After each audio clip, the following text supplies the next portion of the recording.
Ayo. Kalian jaga diri gitu ya. Nggak ada. Kaya atau miskin itu kekuatannya ikhtiar, ya. Kemudian doa, ketentuannya ada sama Allah. Kita ini menentukan kaya atau miskin nih, nggak bisa kita. Yang bisa menentukannya itu hanya Allah. Kita disuruh berikhtiar. Kalian sekarang ini levelnya belajar baik-baik, menuntut ilmu baik-baik, banyakkan ilmu kalian, tingkatkan kepribadian kalian, jadi anak yang soleh dan soleha. Setiap orang yang nengok kalian, walaupun nggak ngasih duit, orang akan mendoakan supaya kalian jadi anak yang sukses.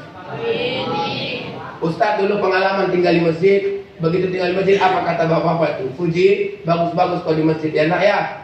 Iya pak, karena nak kalau kau bagus di masjid, nanti nak orang lihat kau, walaupun orang tuh nggak ngasih duit sama kau nak, maka dia pasti akan mendoakanmu supaya kau jadi orang sukses.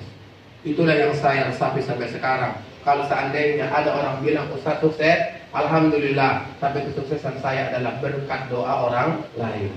Orang tua udah pasti ya, tapi orang lain. Makanya kalau kalian budi, macam dia ini kan duduk dengan tangan ceramah begini. Saya dalam hati berdoa, mudah-mudahan kamu sukses. Tapi kalau ada yang mulutnya lancip kalian bilang Irwansyah tadi itu,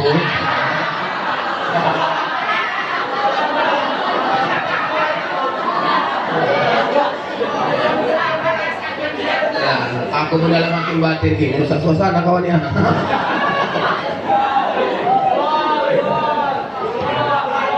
Nah, hidupnya sederhana.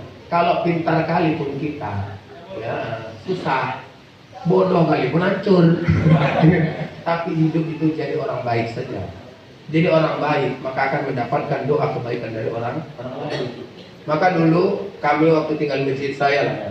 Saya Ustaz Zulfahmi kalau tinggal di masjid itu asalkan ada ustaz yang ceramah, saya adalah orang yang paling serius dan saya anggap ya mendengarkan ustaz ceramah. Tapi maaf ya, boleh Ustaz lihat sekarang penjaga masjid sekarang ini.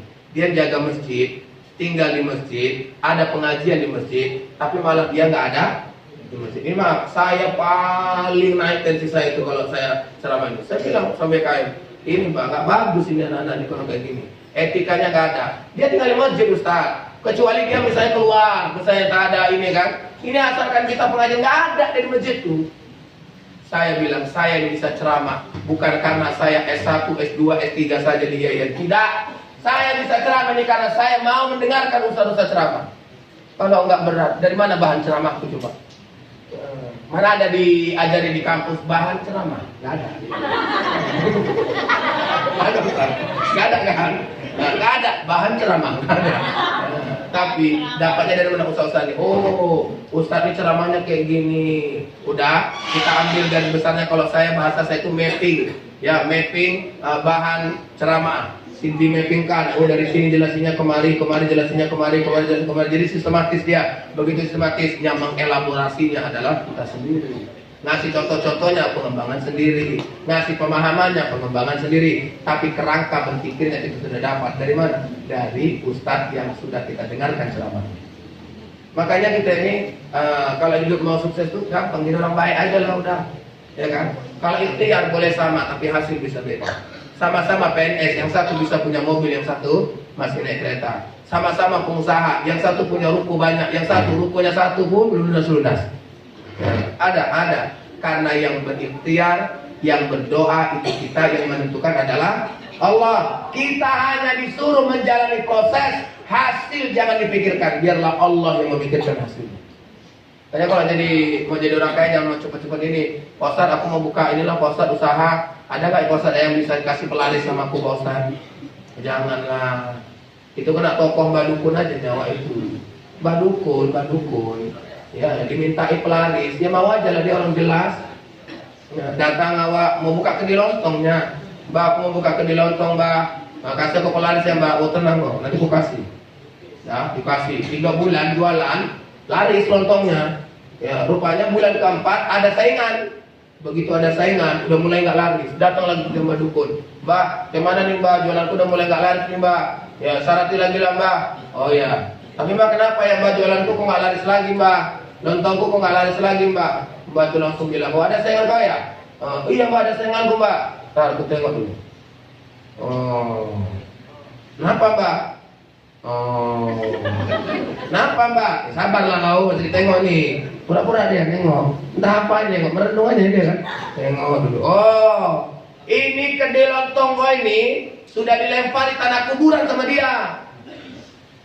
Loh Mbak, kalau dilempari tanah kuburan kenapa Mbak? Gelap kedai lontong kau. Loh, tapi aku masuk listrik Mbak. Itulah kau nggak paham kau. Udah, tenang aja lah kau. Jadi Mbak kayak mana? Udah aku syaratin. Tapi besok kau pergi ke kuburan. Ngapain Mbak aku ke kuburan? Kau ambil tanah kuburan. Habis itu Mbak, kau lemparkan juga ke kedai lontong dia. Biar apa Mbak? Biar gelap kedai lontong kalian berdua. Terakhir dua-duanya tutup. Siapa yang buka lontong? Mbak Dukun. Kata orang Aceh kena tipu.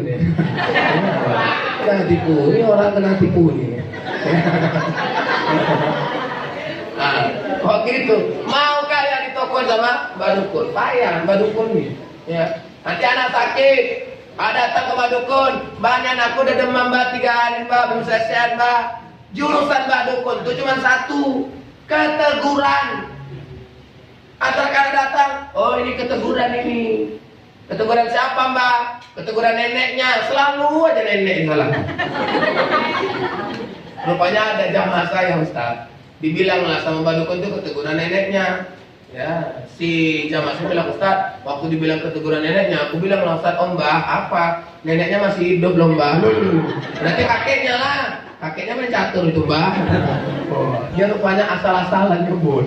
Tapi oke lah kalau betul neneknya udah meninggal. Katanya apa? Keteguran neneknya. Lantas kita yang bodoh nih, ya nanya. Jadi kayak mana Mbak? Udah tenang, nanti kau kasih obat. Tapi besok kau jarah ya ke kuburan neneknya. Habis itu Mbak, kau bilang lah sama neneknya jangan ganggu-ganggu cucunya. Awak yang bodoh, besok pergi ke kuburan. Ke kuburan, baca Yasin bagus, taklim tahlil bagus, doa bagus. Tapi ujungnya yang nggak bagus. Dipegang batu nisan si nenek, ngomong dia sama nenek tuh.